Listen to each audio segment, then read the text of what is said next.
If you've ever taken a photo in low light and ended up with grain, speckles, or that noisy look that ruins the image, then this video is going to help a lot. Today I'm showing you how to denoise in Adobe Lightroom, using both the modern AI Denoise tool and the manual noise reduction controls, so you can clean up your photos while still keeping them sharp and natural. If this tutorial helps you, make sure to hit like and subscribe for more quick Lightroom tips. First, let's talk about what denoising actually does. Noise usually shows up when you shoot at a high ISO or in darker conditions, and Lightroom gives you two main ways to handle it. The easiest and most powerful method is AI Denoise, and the second is manual noise reduction, which gives you more control for smaller adjustments. Let's start with AI Denoise, because this is the modern standard and the best choice for most noisy photos. Open your image in Lightroom and go over to the Detail panel on the right side. Inside that panel, look for the Noise Reduction section. You should see a Denoise button there. If the button is available, click it. If the Denoise button appears grayed out, don't panic. That usually means you're not in the right file type or the image is not in the correct editing mode for the feature.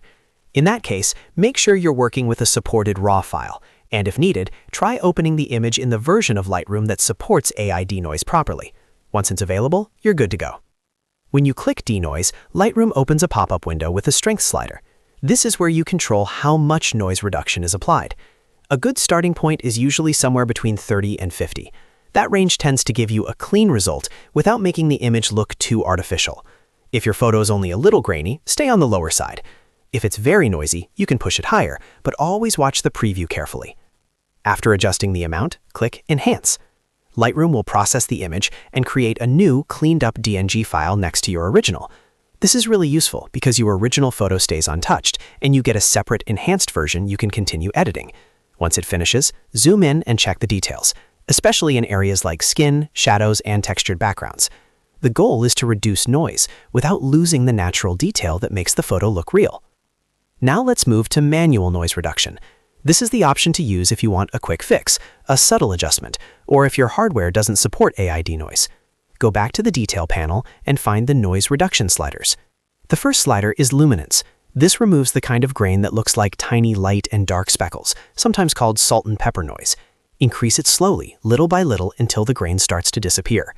The key here is not to overdo it. If you push luminance too far, your subject can start to look soft, smeared, or even plastic, which usually makes the photo look less professional. If the photo becomes too soft after increasing luminance, use Luminance Detail to bring back some texture.